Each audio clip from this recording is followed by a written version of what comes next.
জীবনে তিনজনকে কখনো ক্ষমা করতে নেই। এক, যে ভালোবাসার অভিনয় করে। দুই, যে বন্ধুত্বের সুযোগ নিয়ে বেইমানি করে। আর তিন, যে বিশ্বাসের মর্যাদা রাখতে পারে না। সম্পর্ক যদি মন থেকে হয় তাহলে ভাঙতে চাইলেও ভাঙবে না। আর সম্পর্ক যদি স্বার্থ দিয়ে হয় জুড়তে চাইলেও জুড়বে না। মানুষ অন্যের দোষ দেখতে পেলে বিচারপতি হয়ে যায়, আর নিজের দোষ ঢাকার জন্য উকিল হয়ে যায়। আমি আমার মতোই, আর আমি এভাবেই থাকতে চাই, কারণ আমি মুখোশ পরি না, আর মুখোশধারীদের পছন্দও করি না। জীবনের 3টি মন্ত্র।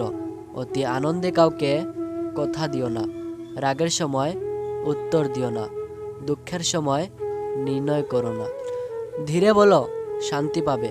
অহংকার ছাড়ো, মুক্তি পাবে। সেবা করো, শান্তি পাবে।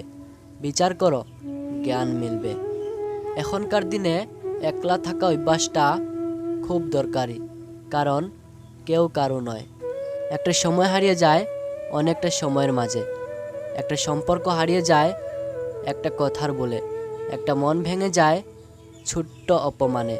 আর একটা জীবন শেষ হয়ে যায় কিছু অভিমানে। হয়তো ভুল করে তোমার থেকে ভালোবাসা চেয়েছিলাম, জানতাম না তোমার ভালোবাসা অনেকটাই দামি। অনুভূতি, ভালোবাসা, মায়া এসব যতই কম প্রকাশ করবেন, আঘাত করার সুযোগ মানুষ তত কম পাবে।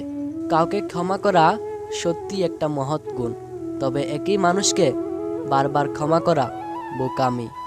গাড়ি খারাপ হয়ে গেলে যেমন গাড়ি সারাতে হয়, গাড়িটা ফেলে দিতে নেই, তেমনি সম্পর্কের মাঝে ভুল বোঝাবুঝি হলে ভুলগুলোকে শুধরে নিতে হয়, সম্পর্কটাকে শেষ করে দিতে নেই। যদি ভিডিওটি ভালো লাগে পাশে থাকবেন, আর হ্যাঁ, নিজের খেয়াল অবশ্যই রাখবেন, কারণ এই স্বার্থপর পৃথিবীতে আপনার খেয়াল কেউ রাখবে না। দেখা হচ্ছে পরের ভিডিওতে, ততক্ষণ সুস্থ থাকবেন। Take care.